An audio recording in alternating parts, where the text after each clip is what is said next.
untuk memulai usaha jamur tiram ini berawal dari kita lihat-lihat di sisi online sebetulnya, dari media online, kemudian di televisi, ada di TV One saat itu yang saya lihat menampilkan prospek budidaya jamur tiram di daerah Jawa. Nah, kalau saya melihat dari sisi bahan dan prosesnya, saya sangat tertarik untuk memulai itu, karena saya melihat saat itu bahan baku utamanya itu sangat melimpah dan belum termanfaatkan, karena banyaknya somil di daerah kita ini belum termanfaatkan, sehingga saya berpikir dengan bahan baku yang lebih mudah kita dapat, harapannya tentu produksi kita akan lebih mudah seperti itu. Memulai usaha budidaya jamur tiram ini saya berawal dari melihat di media online tadi, kemudian saya ada sedikit membaca iklan-iklan di koran saat itu ya. Kemudian saya lihat ada tempat pelatihan di Samarinda, dan akhirnya saya hubungi nomor tersebut, dan akhirnya saya bisa pelatihan di situ, ikut belajar, dan alhamdulillah bisa saya laksanakan. Nah, tentu dengan suka dan duka ya, setiap usaha pasti ada tantangannya, karena itu yang harus kita hadapi dan kita selesaikan. Nah, kalau khusus untuk budidaya jamur tiram ini, tantangan terbesar di Kalimantan Timur, khususnya di Tenggarong ini, masalah cuaca. Apalagi yang kemarin di bulan Agustus sampai Oktober kemarin itu cuaca sangat panas sekali.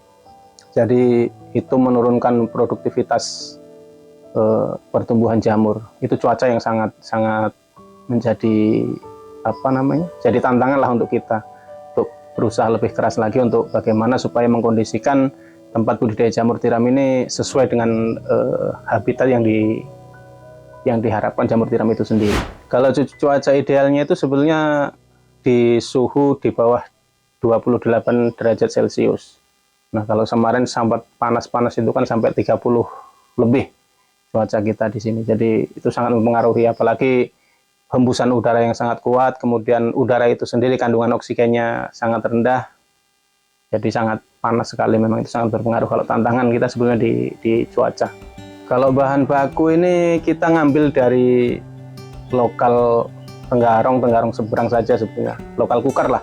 Tidak sampai kita ngambil bahan baku dari luar pulau atau luar provinsi. Nah, karena bahan baku utamanya ya serbuk kayu atau limbah dari somil itu. Di Kukar ini masih lumayan banyak. Kalau saya ngambil kemarin ada dari Tenggarong seberang dan ada dari Kecamatan Sebulu, khususnya di Dusun Serbaya.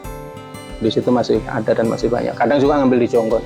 Kalau target pasar sebetulnya untuk sisi marketing, target pasar masih luas lah peluang kita untuk menekuni usaha budidaya jamur tiram ini. Karena permintaan di pasar sendiri masih sangat tinggi dan rata-rata kita kekurangan juga. Apalagi kemarin yang cuaca ekstrim kemarin itu memang permintaan banyak tapi produktivitas yang rendah. Itu kalau pasar masih saya anggap masih potensial. Apalagi kita mau penetrasi ke Samarinda dan daerah-daerah sekitarnya, insya Allah itu masih tetap potensial. Konsumen jamur tiram ini beraneka ragam sebetulnya, dari mulai kalangan yang terendah dan sampai kalangan atas pun menyukai jamur tiram. Nah, yang untuk kalangan atas memang di bagian yang kaum vegetarian itu lebih suka dengan jamur tiram itu sendiri.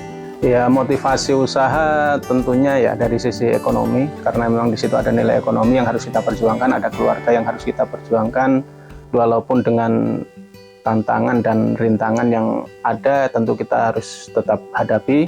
Di situ kita harus tetap usaha, tetap belajar, tetap tekun menekuni usaha yang kita jalani dan terus belajar. Apapun halangannya kita harus tetap bertahan dan terus maju.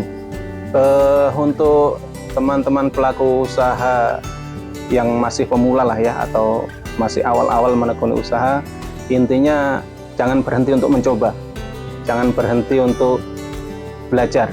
Solusi itu keluar dari masalah yang lainnya.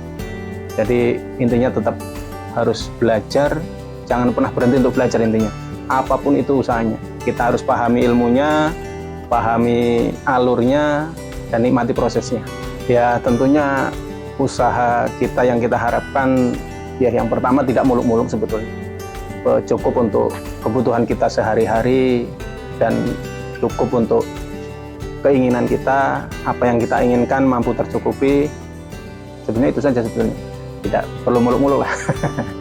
Walaupun kita harapannya tentu punya target-target tertentu, tapi ya kita sendiri yang tahu lah mungkin target kita apa.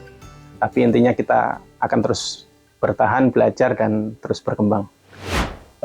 Jadi selain menjual jamur tiram segar, kami juga melayani atau membuat keripik jamur tiram.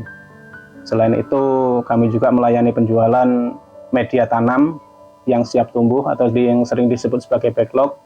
Kami juga menyediakan bibit F2-nya seperti ini yang diturunkan ke backlog.